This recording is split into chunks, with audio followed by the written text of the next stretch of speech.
Las normas internacionales en los centros de salud de tercer nivel establecen una reserva del 10 al 20% de las camas para los pacientes en condiciones críticas o de intensivo, mientras que la Organización Mundial de la Salud exige por cada 100.000 habitantes se tenga un mínimo de 4.75 camas de terapia intensiva. En República Dominicana se estima que el déficit de camas en intensivos ronda el 60%, y las que existen se concentran sobre todo en el Gran Santo Domingo y Santiago, dejando al resto de las provincias con muy pocas o ninguna posibilidad para los pacientes en estado crítico. Muchas familias dominicanas han vivido el drama de no conseguir una simple cama en intensivos para un familiar en estado de gravedad. Un periplo que empieza en las emergencias y que afecta al sector público y al privado. Hoy en esta noche María Cela debatimos la situación de los cuidados intensivos en el país, las condiciones mínimas que debe tener una cama para que pueda considerarse adecuada para pacientes críticos, el costo, el rebote y traslado de enfermos y las consecuencias del déficit que tenemos en República Dominicana. Ese es el debate en la mesa de esta noche, María Cela.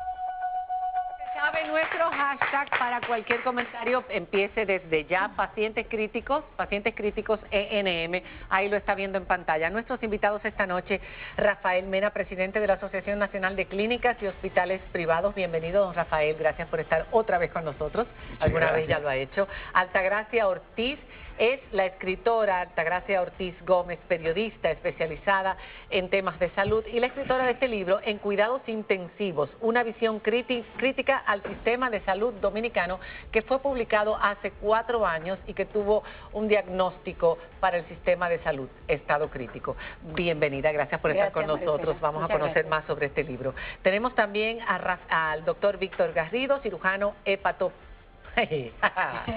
Cirujano de hígado, vías biliares, trasplantes. Ok, pero vamos a decirlo correctamente, hepatopancreato biliar, complicado, ¿eh? Muy bien, y de trasplante, además. Y la doctora Noldis Naut Suberví, directora de Centros Hospitalarios del Servicio Nacional de Salud. Bienvenida. Vamos a empezar haciendo un diagnóstico, o por lo menos el resultado, el resumen de lo que encontraste después de muchísimos años de hacer periodismo y conocer casos en todos los hospitales del país, clínicas y hospitales. ¿Cuál fue el resultado de este estudio publicado en este libro? El paciente, considerado a sí mismo paciente, no cliente, sigue después de esos 4 años que han pasado en estado de orfandad. Ser paciente en la República Dominicana es casi ser mendigo cuando se busca un servicio de salud. Ustedes hablaban, y eso es lo que recoge el libro.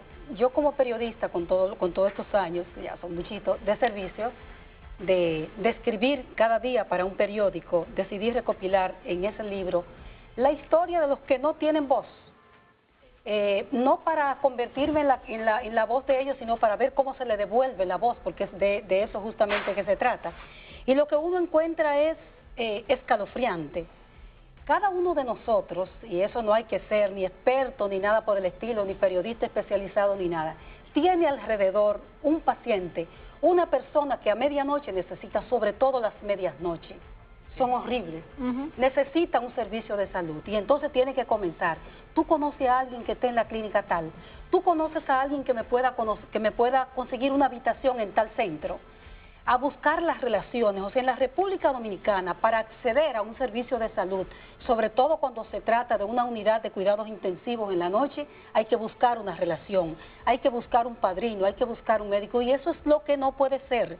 Entonces, en el libro cuento, primero hago un recuento de historias, por ejemplo, hay una historia, la mujer del Pedregal, que es una madre que dejaron morir, la dejaron morir. En la maternidad. En la maternidad Nuestra Señora de la Altagracia, y cuando entrevisté a sus niñas decían, bendito, que cierren ese hospital y que me busquen a mi mamá. Yo todavía me pongo mal, recordando a aquellas niñas del Pedregal, un sector que está en los kilómetros. Una septicemia, yo sí, estuve leyendo, exactamente. me conmovió muchísimo la forma en que lo relatas y me sacó lágrimas, sí, pensando en cómo sufre nuestra gente por pérdidas fundamentales en sus vidas, por situaciones que pudieran haberse evitado o provocadas incluso por los mismos centros de salud. Y la peor parte todavía es que será otro tema, yo imagino que de otro debate, hay, señores, existe una gran deshumanización. Y esto es duro para los médicos, pero es verdad. Hay mucha deshumanización en el personal de salud.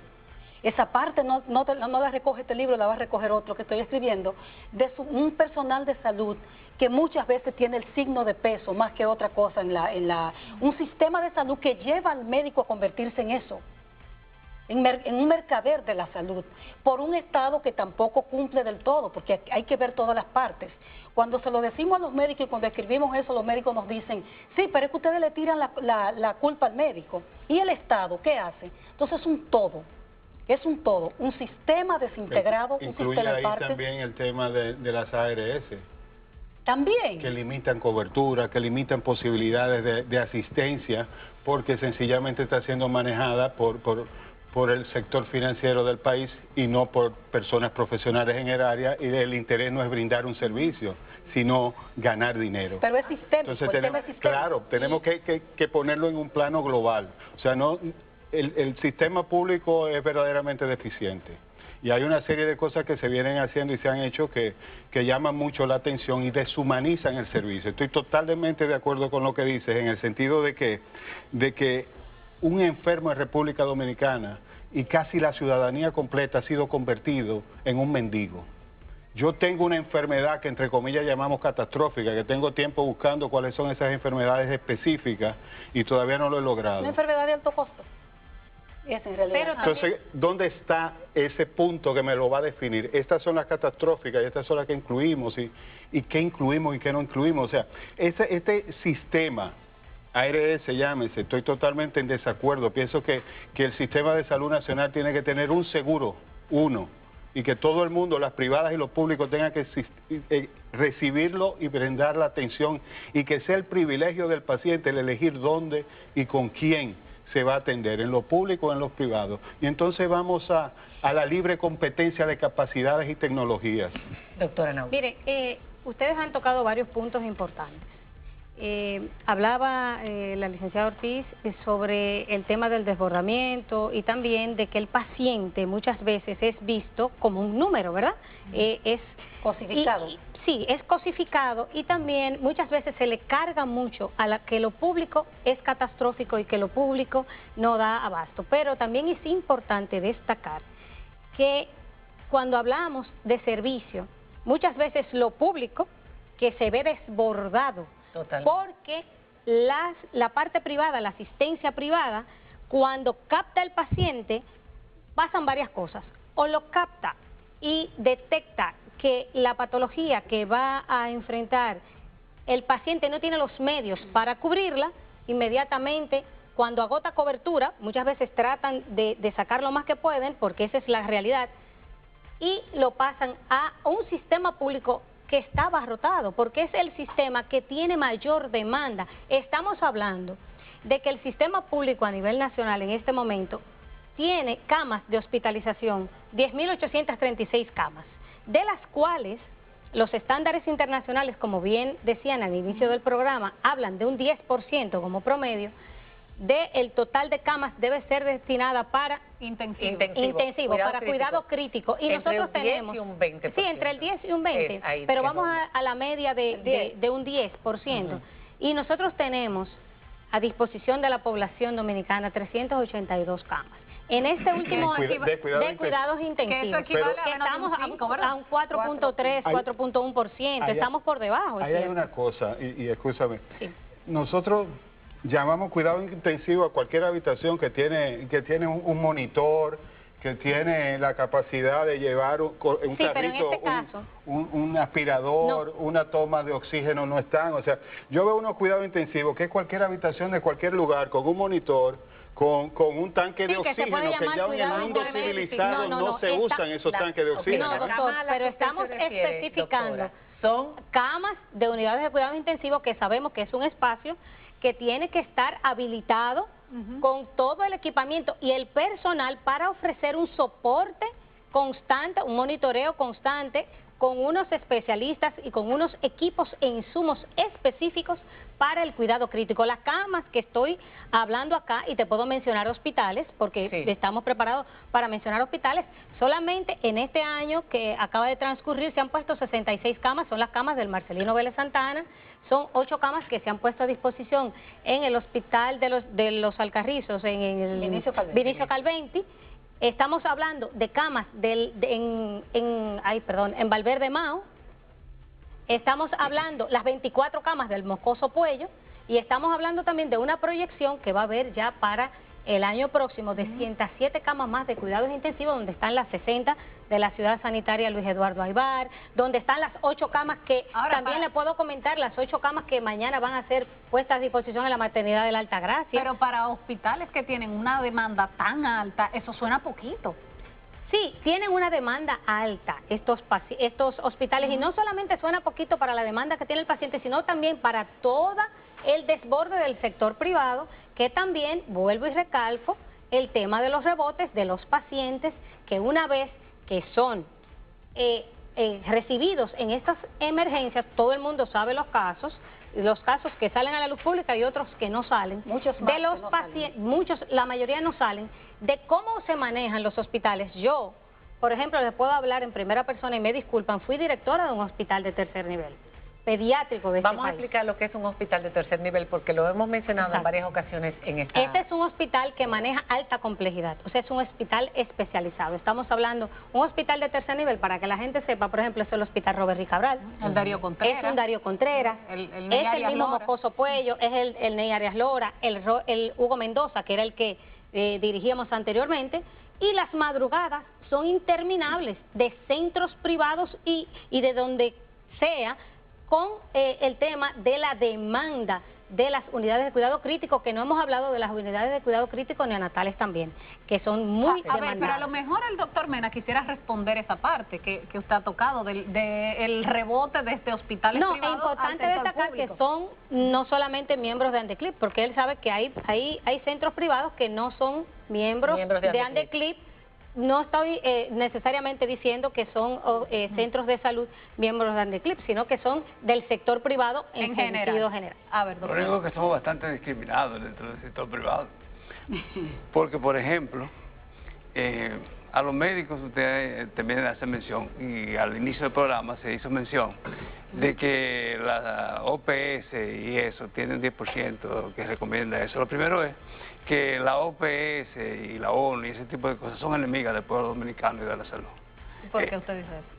Bueno, porque esa gente lo que hace es que quieren reimplantar aquí el colonialismo de nuevo en detrimento de nosotros y no nos dejan actuar. Entonces, ¿qué porcentaje usted considera que es el adecuado? Nosotros estamos diciendo lo que están ustedes, lo que está diciendo el No, programa. yo digo porque Bueno, evidentemente hay un déficit. ¿Cuál sí, debería ser sí, el porcentaje? Pero todavía yo no he terminado. Ah, diga entonces. Entonces, comenzando por ahí, ustedes dicen que los médicos se han deshumanizado y que, por ejemplo, a los pacientes ya no son pacientes, sino son clientes. Eso no lo hemos hecho los médicos, todo lo contrario. Los médicos tienen que entender que ya dejaron de ser lo que eran antes, que se veían como personas piadosas, si fueran sacerdotes, si fueran ese tipo de cosas. Eso pasó. No son los médicos de antes, eso hace 40 o 50 años que eso pasó. Y no lo hicimos los médicos. A nosotros nos impusieron eso, que es diferente. Y nos lo puso el capital, fundamentalmente. El capital es el que decide, manda, ordena en este país. No son ustedes. No se hagan ilusiones ni digan lo que ustedes están diciendo, que eso no es verdad. realidad. Explíquenos para poder entender, nosotros desde el punto de vista de los pacientes, que siempre que hemos ido a un médico los hemos visto, así como acaba de decir usted, casi como un sacerdocio, ¿no? Eso Y era un antes. juramento hipocrático, Eso era y antes. hacer bien, nunca hacer mal. Eso era antes, eso pasó. Eso pasó a la historia, ya hace 40 o 50 años que ya eso pasó. Y no solamente los médicos, eso pasó para todo el mundo, incluyendo para los sacerdotes. Eso pasó ya para eso. Eso no existe. Lo que determina y decide aquí es el capital financiero. Correcto. El capital financiero es el que ordena, manda y penetra en todos los sentidos, que usted lo decía con otro nombre, pero es el capital financiero que decide y manda en todos sitios. Y en consecuencia, eso que ustedes están señalando de esa falta de cama, y esa falta de unidades, y esa falta de medicamentos que hay en esos sitios, es producto de las contradicciones de ese mismo capital que hoy existe en día. Porque, por ejemplo, usted señalaba aquí hace un instante 4 o 5 hospitales, eso, y dejó de señalar lo más importante, dejó de señalar... mencioné, estoy mencionando entre 5. otros, Sí, claro, hay más. Sí, pero dejó de señalar más que todavía son más privilegiados que ustedes. Sí, por ejemplo, Plaza de la Salud, Sedimá, Vinicio Calvente, Ney Arias. Marcelino Vélez Santana, yo hablé de varios hospitales. Yo hablo de los hospitales del sector público. Sí, claro. sí, pero ustedes no pagan impuestos. Ustedes no pagan impuestos. ¿O ustedes pagan impuestos? ¿O ustedes pagan luz? Yo lo que pienso que... Sí, no, un momentico, yo la dejé hablar. Ustedes no pagan impuestos. Ustedes son unos privilegiados, incluyendo la Plaza de la Salud y Sedimá, que le dan más de 1.000 millones. ¿Ustedes saben lo que son 1.000 millones? En exoneraciones, en impuestos. ¿Y esa tierra quién se la dio? ¿Y ese edificio quién se lo construyó? Fueron los pacientes. Y dotación también en esos centros. Sí, no, ¿y lo que se cobra? Ajá. Entonces, vamos a hablar claro. Si ustedes quieren que la cosa sea Hablemos claro, tenemos que hablar claro. Entonces, eso es un asunto que no es de verdad que es de la clínica, que tiene esto, que no tiene oxígeno, que no tiene esto, que cuando va el paciente lo maltratan, esto. No, es el sistema el que ha decidido eso. El que no haya oxígeno, por ejemplo, la otra noche que no había oxígeno para un paciente en estado crítico que llegó al centro médico UCI, vamos a decirlo, no había oxígeno. El paciente tuvo que pasarse 2 horas y pico en la ambulancia del 911 con el oxígeno conectado, pero eso se iba a terminar. Había una situación crítica porque no se le permitía a la ambulancia llevarlo a otro centro de tercer nivel porque ese era el centro. Tenía que ser la ambulancia del otro lugar donde él iba a ser recibido, que lo fuera a buscar y lo llevara. Pero el punto no es criticar al 911 o al sistema que existe actualmente, que algún día yo lo podré entender. Es cómo es posible que en una clínica privada no haya oxígeno. Además, hay un problema de gestión en un momento determinado. Hay una cosa que ella mencionaba antes, o sea, ese rebote que vienen de las clínicas, que los hospitales están desbordados. Óigame, eso son falta de prevención de un sistema público, que la ley 4201 le obligue, la Constitución de la República, el brindar a los ciudadanos las coberturas de salud como un derecho humano. No, pero el que rebota no es el centro público, perdón. El privado. El privado. Usted dice el privado rebota a los centros públicos y los centros públicos nos vemos desbordados. No, pero el centro público tiene que tener la capacidad de disponer de todo lo necesario sin contar con lo privado, porque es que la ley lo obliga. Créame que la 4201 lo obliga y la Constitución de la República así lo establece. Así es un derecho humano. Así entonces que lo rebotaron de la clínica tal. Óigame, pero lo rebotaron muy bien. Usted tiene que tener la capacidad de recibir los rebotes y de darle la atención a esos rebotes que un ciudadano, un ser humano merece. Pero perdone, doctor, ahora mal estamos, y eso es algo que yo quiero destacar aquí ante toda la opinión pública, si vamos a tratar a la gente que hoy son aquellos, luego podemos ser nosotros mismos. Siempre he dicho, y lo quiero recalcar aquí ante la opinión pública, muy mal estamos si vamos a sacrificar a la gente. Nosotros, nuestra posición es por el capital, nuestra posición es antagónica totalmente a esa. La gente no es culpable de eso, nosotros no podemos sacrificar al paciente. Pero lo estamos haciendo. Pero discúlpeme, doctor, porque déjeme terminar mi idea.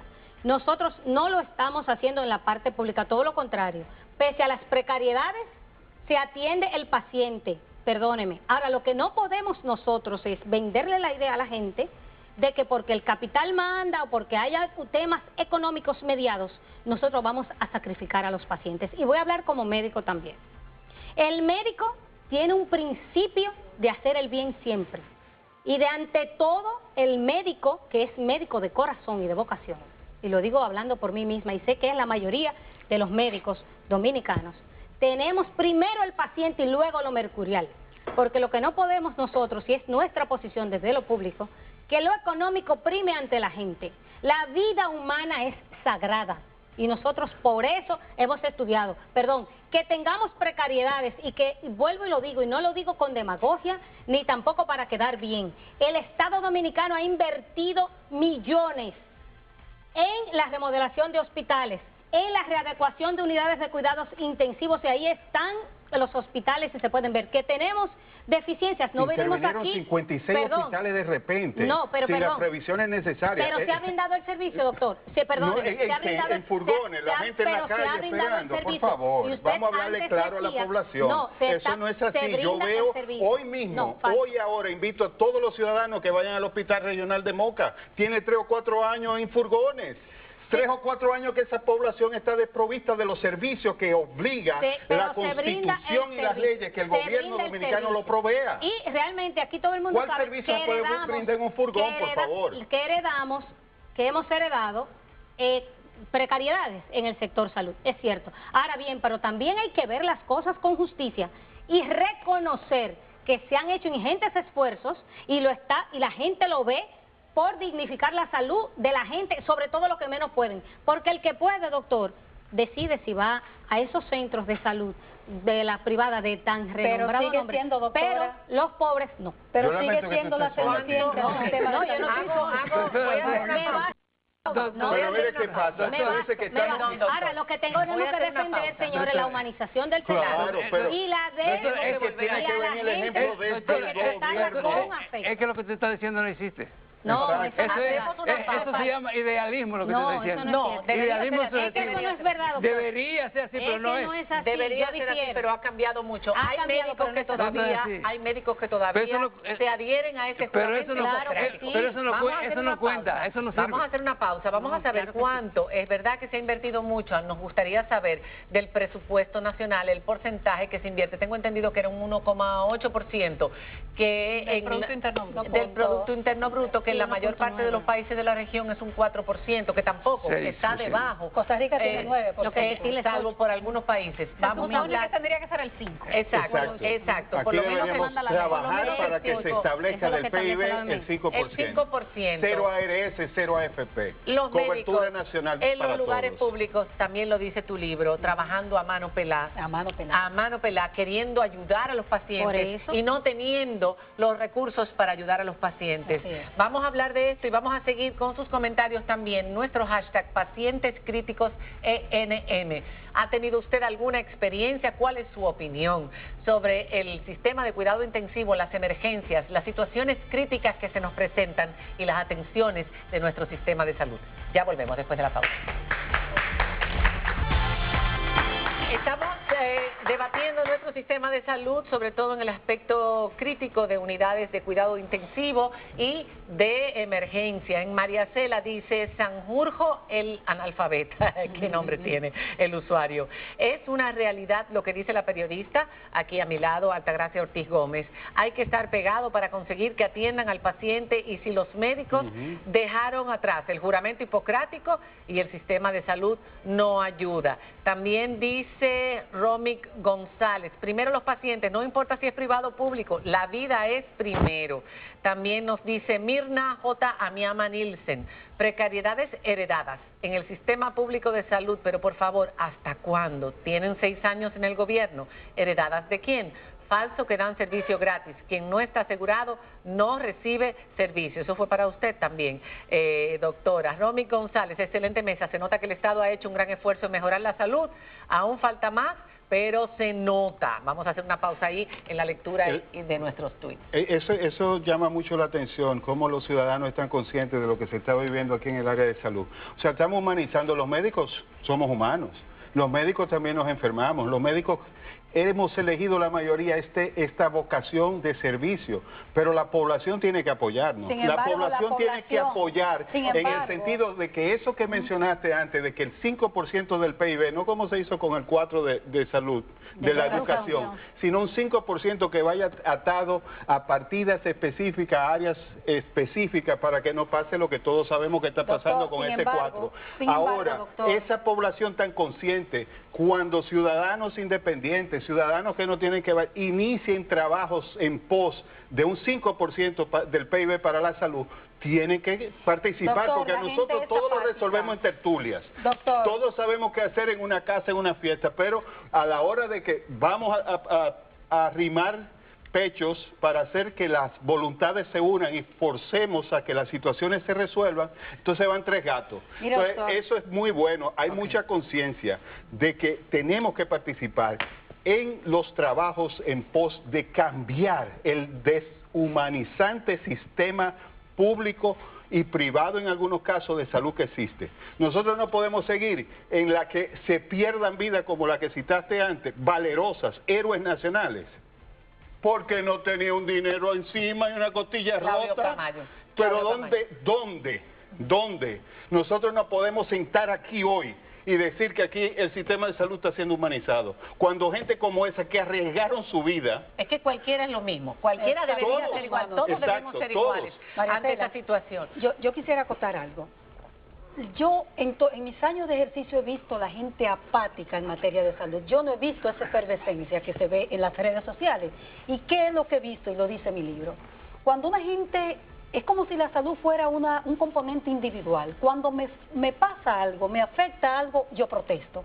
Correcto. Pero cuando se convoca, y lo he visto en decenas de marchas que ha convocado el Colegio Médico y la colectiva de mujeres y entidades, la gente no va siquiera, la gente no siente que le afecta, solo cuando se ve el tema salud no ha tenido el apoyo que tuvo el tema educación, por ejemplo. No, María que ha faltado articulación. Y el tema salud es tan importante como el tema educativo. ¿Cómo vas a sentarte en la escuela enfermo? ¿Aprender qué? Enferma. ¿Qué vas a aprender? Ok, aquí Francis Jiménez dice, no me cabe en la cabeza que una persona llegue a un hospital herido y le entreguen una receta para que compre una antitetánica. A mí me pasó con un amigo. Eso es lo que decíamos, no hay medicamentos en los hospitales. Igual que están en las emergencias, lo mismo, ¿no? Es que hace falta que te busque el hilo y las agujas para que te cosan, porque no hay. No hay. ¿Por qué me dicen que están humanizando cuando nosotros perdemos niños cotidianamente en este país porque no pagamos por un trasplante de hígado? Vidas valerosas se pierden constantemente en República Dominicana porque... Pero tampoco hay conciencia de donar. No, pero óyeme este dato, el tema no se hacen donantes vivos, de hígado y de pero no hay cobertura para eso. Ahí es que voy. ¿Qué pasa? Vida valerosa, un bebé que nace, un ejemplo específico, con una atresia de vía biliar, una malformación de la vía biliar, que no va a vivir hasta la adultez si no se le hace un trasplante de hígado. Un 92.5% de probabilidades de vida fuera de este país con un donante vivo. Claro. Aquí se mueren. Y que la gente tenga que mendigar por dinero para irse fuera. Ahí quería ir lo que tú decías. A pedir al sector público y privado. O... vámonos a la humanización otra vez del sector público. Nosotros estamos dando... De todo, no solamente del sector público. Nosotros, en este específico el sector público. La vacuna, no. Vámonos con el tratamiento de la hepatitis C. Es muy caro. No lo pueden costear. Pero está en alto costo. Está en alto costo. Ahora que ahí voy, gracias. Alto costo. No cubre a todo el mundo. No cubre a aquel que lo necesita, sino aquel que va a gestionarlo. No es una cosa automática, no es una cosa como debe fluir. Yo la necesito, désela. No tienes que ir a pedir el favor, a mendigar, a hacer a lo mejor del partido, amigo de no sé quién, para que le faciliten esas medicinas. Escúchame, doctor. El programa de alto costo funciona y evidentemente la persona tiene que solicitarlo porque todo el mundo sabe que se han tenido que implementar controles porque estamos hablando de programas específicos. Pero es que eso tiene que ser una cobertura, es un derecho humano, tiene que todo el que la necesite recibirla sin pedir nada, es que lo necesita, es que me lo den, porque para eso soy ciudadano y pago impuestos. Pero discúlpame, doctor, pero ¿cómo yo sé que usted lo necesita? Su médico determinó que usted lo necesita. Perdón, pero vamos a... ¿Cómo le damos la medicina a cualquiera? ¿Cómo le damos un hipertensivo a un enfermo? Pero escúcheme, doctor, si usted tiene un problema de alto costo, entiéndase, un cáncer, una enfermedad degenerativa, cualquier enfermedad catastrófica de las que sabemos que son catastróficas porque es una catástrofe económica para la familia. Exacto. Y para el paciente, perdóneme. Pero para eso hay un proceso, porque no es a lo loco. Usted tiene que escúcheme que hable. Pariente. Usted es el médico. Usted me detectó a mí una enfermedad, Dios me libre. Usted tiene que hacerme mi diagnóstico, yo someter ese proceso, porque también yo puedo tener una administradora de riesgo de salud que me dé una cobertura. Y esto para que tenga la particularidad de que se pueda hacer extensivo a todo el mundo, la solidaridad. Usted si tiene una ARS y le cubre, usted tiene que determinarlo. Ahora, si no la tiene y no le cubre, hay un proceso que usted documenta, solicita y se le da, doctor. Y eso es Pero así. es Y que escúcheme. no tiene que haber la necesidad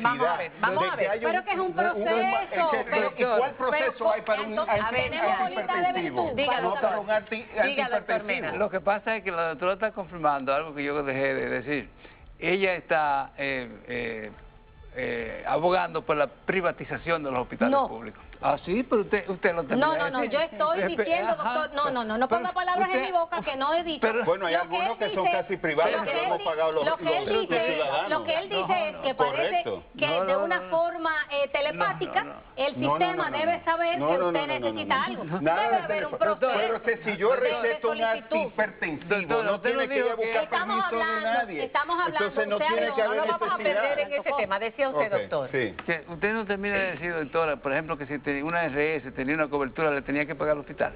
Lo dijo usted ahora. Yo he dicho que tenemos que hacer un diagnóstico y una doctora, y espérate. realmente evaluar cada caso, Doctora, yo no estoy loco. la Sí, ahí. particularidad de cada caso, porque si el paciente, he dicho, si el paciente tiene un seguro, imagínese que sea subsidiado, le cubre un 100%, No, pero eso no es- entonces, eso es lo que Aquí estoy todo diciendo. es seguro, Oye, capital, hoy en los hospitales lo que públicos- cuesta. Es Yo lo que estoy quiero aquí- oyendo. María Cela, María hoy en Cela. los hospitales públicos hay tenemos que enfermos hacer que una no le dan pausa. el alta porque tienen que buscar un dinero En para la que le den plaza el de la alta. salud, en la plaza de En la la salud, momento, yo en los he sitios visto esas privados. situaciones. No, público, a mí me público. pasó con un Hice familiar. gestión para que sacaran Perdón, a a mí me alguien. pasó con un familiar muy querido, y no podían dejarlo salir. Gracias. Porque hay una deuda que es lo En que un no hospital cubría, público. era lo que no cubría el seguro. Entonces hay una deuda en un hospital público, una persona muy notoria de la sociedad, muy valiosa, como decías tú ahorita, no importa. Todos somos valiosos, Todos como somos dijiste igualmente tú. valiosos, pero le pasa a todo el mundo.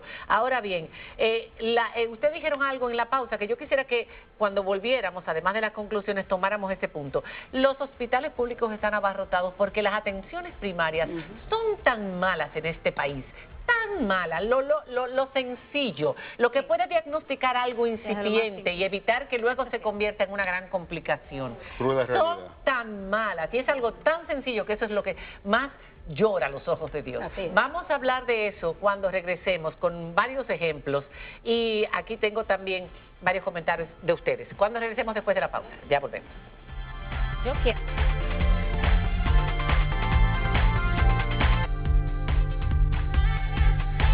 Wow, son muchos los comentarios. Antes de seguir leyéndolos, estábamos hablando de la importancia de la atención primaria y lo pobre que era. Por ejemplo, hace muy poco estuvimos tratando de intervenir en un caso y por fin pudimos lograr colaborar en algún sentido, pero uno no dejaba de sorprenderse de que una bebé recién nacida, bueno, iba a cumplir un año, pero que una mujer embarazada que había recibido radiaciones porque no se había dado cuenta que estaba embarazada mientras estaba acompañando a su mamá en tratamientos de quimioterapia en el oncológico. La niña luego fue diagnosticada 3 meses después de una cardiopatía bastante rara. Pero lo sorprendente es que cuando la iba a ser intervenida en Sedimar, descubrieron que solamente tenía un riñón y ya tenía 4 meses. Y como habían transcurrido 4 meses, ese riñón estaba sumamente afectado y aquí en República Dominicana no le podían hacer esa intervención. Entonces esa madre tenía que hacer, como hacen tantas madres, Mendigos. ir por ahí pidiendo Un pueblo de dinero mendigos. para recaudar lo que costaba operar al niño o a la niña afuera. Pero eso pudo haberse evitado porque ¿cómo es posible que en Con sonografía una que se le detección hace precoz. a las madres cuando están Paciente embarazadas no monorrenal. sepa que tiene solamente un riñón y Correcto. atender En inmediatamente términos ese de la caso? atención primaria, algo que tú destacabas, y realmente en esa parte es así, nosotros necesitamos fortalecer ese primer nivel de atención. Definitivamente que la estrategia idónea es que se fortalezca ese primer nivel de atención y que la medicina preventiva sea la que realmente sea la que Ok. prime, ¿no? Porque lo ideal es que el paciente no llegue, si no, no Correcto. estuviéramos hablando de abarrotamiento de hospitales, ni de sobrecarga, Es que es más clínicas de económico, es más costo Siempre es efectivo. mejor, prevenir es más económico, más costo efectivo y es lo ideal. ¿Y qué pasa con eso? Porque se ha invertido en los grandes hospitales, no, pero y también se ha invertido bastante en las unidades de atención primaria, en los centros de diagnóstico, en fortalecer ese primer nivel de atención. No vamos aquí, porque no vinimos tampoco a pintar un panorama que la gente no es ciega ni lo está viendo. ¿Qué sabe? Estamos trabajando en fortalecer ese primer nivel de 20 atención, años. porque creemos Yo hablo de la gestión nuestra, donde estamos, porque creemos firmemente en que el primer nivel de atención debe ser fortalecido. Y discúlpenme que voy a dar 2 pasos atrás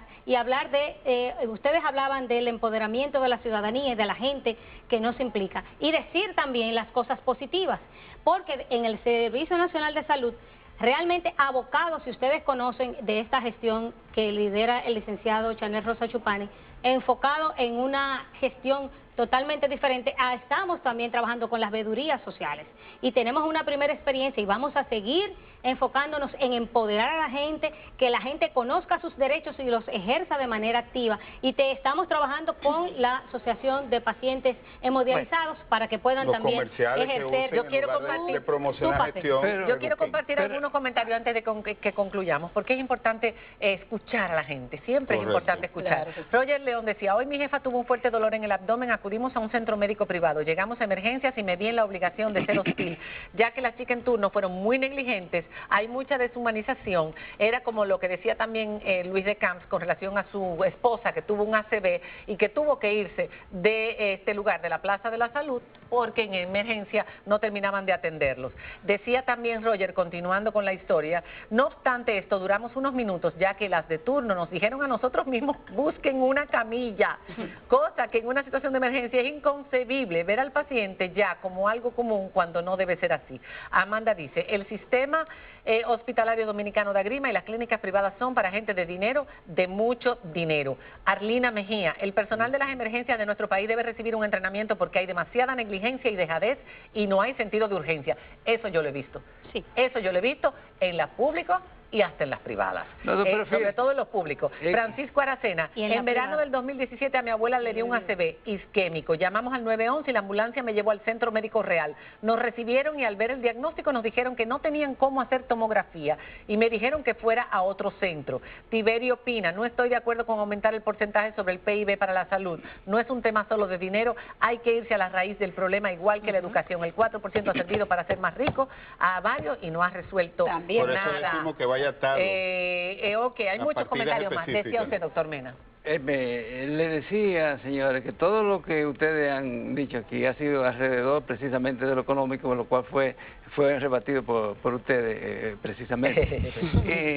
Y esa es la realidad. Además, el Estado, un Estado determinado, el que sea, tiene el deber de atender a sus pobres. Lo establece la ley y la Constitución 4201. O sea, que no importa lo que sea. Eso está en la Constitución. Claro. Y una ley, la 4201. Las clínicas privadas también están obligadas a atender a todo el que llegue con una emergencia.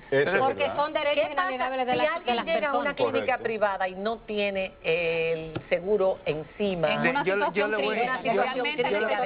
puedo contestar todas esas preguntas. Lo que pasa es que ustedes son una metralleta checa. Está en la obligación de atenderlo. Sí, usted lo sabe porque es una emergencia. Pero dígalo usted. Dígalo, doctor.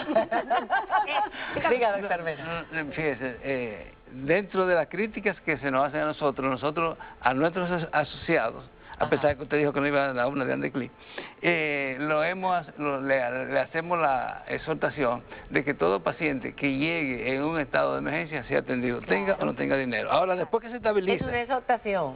Sí, porque la ley no establece sanciones tampoco para que no lo provee ese... Porque, señores, hay que distinguir, ustedes se están quejando hace rato, lo que es la espera de emergencia. En Estados Unidos el promedio de una paciente de emergencia son 3.5 horas.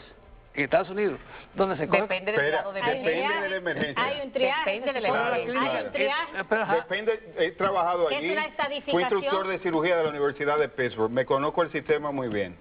Depende de la emergencia. Ahí está el triaje, como ya mencioné. Entonces, si hay... Pero es que ustedes no dejan terminar hablar. Porque una cosa es emergencia y otra es urgencia. Gracias.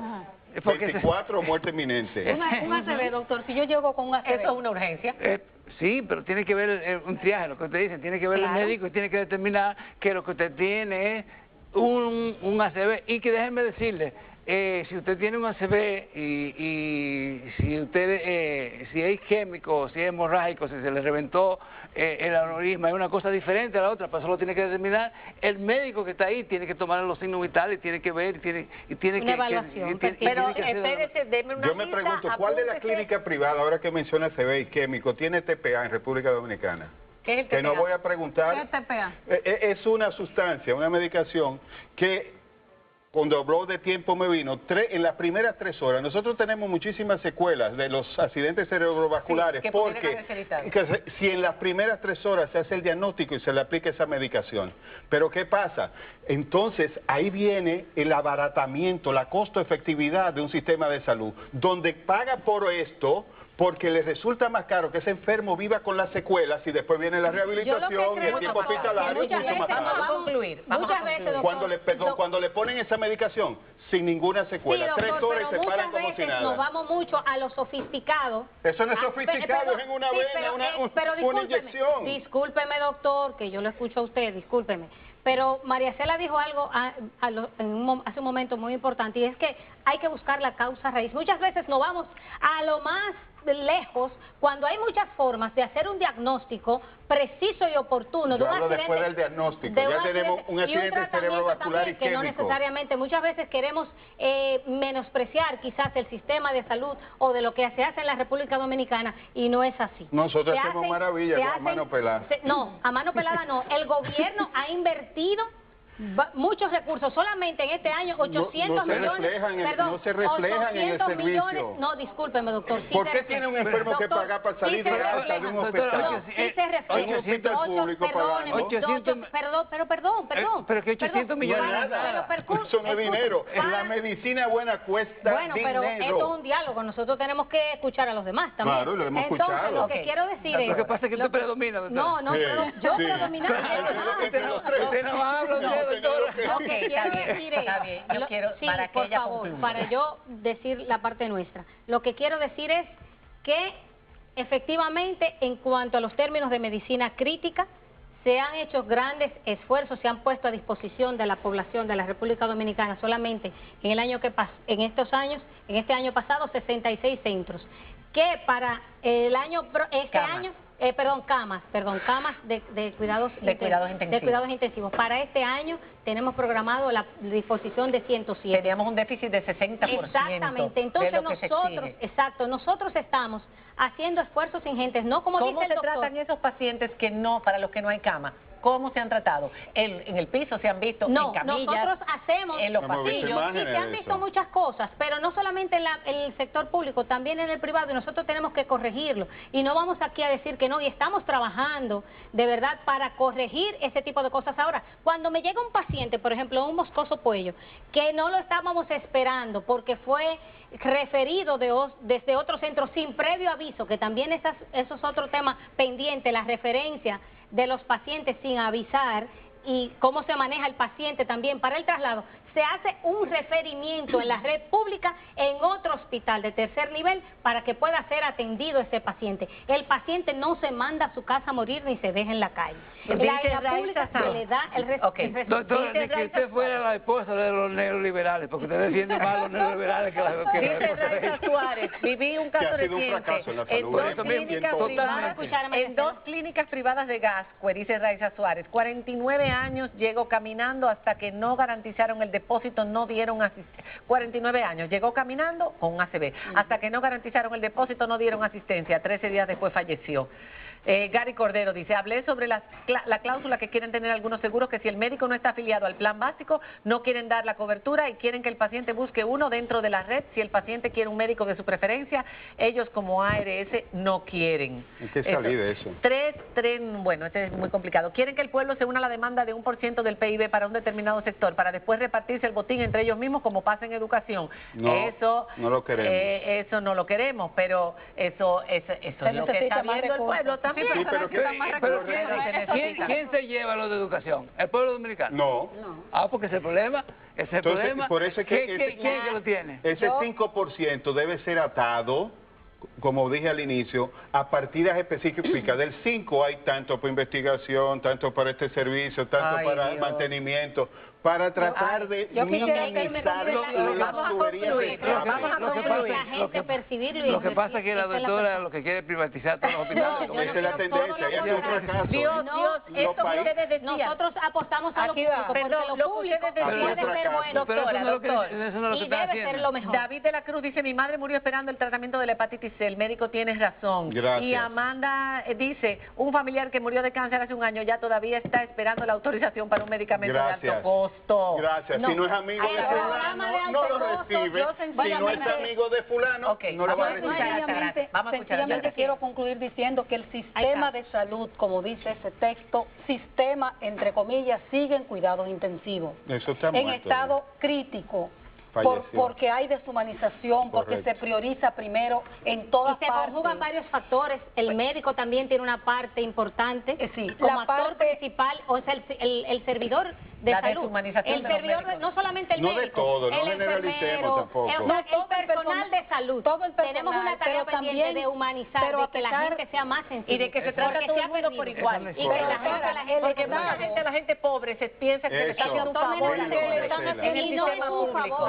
Doctora, a la gente pobre en el sistema público muchas veces uno lo ve el trato de los médicos, porque son personas que muchas veces no entienden lo que le están diciendo y sienten como si le estuvieran haciendo un favor. El trato es despótico. Y es su derecho ciudadano. Es cierto, María Cela, el trato muchas veces, porque tenemos que decir las cosas como son, es despótico, no solamente en el público, también en el privado, porque yo lo he percibido. Señora, mire, doñita. Altagracia, tú sabes que en la privada también, porque uno mismo lo percibe, pero ese mismo médico que trabaja en el público trabaja en la privada, entonces ya eso es una particularidad del médico que también y del personal de salud, no le que es una tarea pendiente. Sí, al personal de salud, que debe ser más inviertan en educación del personal que tiene. Capacitación. Eso es mundial. Pero no solamente en la pública, Garrido. En todo. Cerramos, Mena.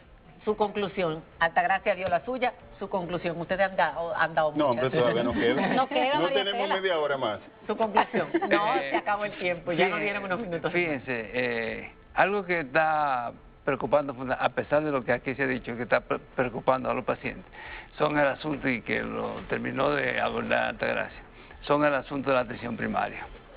Nosotros decimos que la atención primaria, nosotros no nos oponemos a la atención primaria, siempre y cuando se mantenga la libre elección de los pacientes. Es decir, el paciente que quiere ir a un centro de atención primaria, ese es su problema, puede ir, pero el que quiere ir a otro centro de atención primaria, también puede ir sin cortapisa, porque se dice que es para economizar a los pacientes, a los bolsillos de los pacientes, que es otra consigna de la OPS precisamente. Y eso no es cierto. ¿Quién es que tiene que estar dominando aquí? Ustedes no saben escribir los 560.000 millones que hay acumulados en los bancos. Es para eso, para que haya más acumulación en los bancos, y nosotros pensamos... Y se ganen unos cuantos los intereses que esos millones producen cuando le pertenece a toda la ciudadanía. Nosotros pensamos que ciertamente la población debe beneficiarse, pero los pacientes... Siempre la población tiene que estar en primer lugar, y algo muy importante que María, para cerrar, algo muy importante que María Cela decía, la salud es para acceso universal, y los pobres o las personas cuando vayan, sean pobres o no, a un centro de salud público, tienen derecho a su salud y a recibir el servicio. No es una dádiva ni es un favor. Es su derecho. Entonces, bueno, es una mesa que requería una segunda parte. A lo mejor podemos hacerla más adelante. Muchísimas gracias por su participación. Gracias a ustedes. Y sobre todo a ustedes, porque la cantidad de tweets, no he entrado en el Instagram, pero la cantidad de tweets que tenemos es para hacernos trending topic esta noche, seguramente. Recomiendo a todo aquel que esté interesado en conocer la situación de nuestro sistema de salud, el libro de Altagracia Ortiz, periodista especialista en temas de salud, en cuidados intensivos, una visión crítica al sistema de salud dominicano. Vamos a luchar por esta causa que es tan importante como la educación. Correcto. Muy buenas noches. Gracias.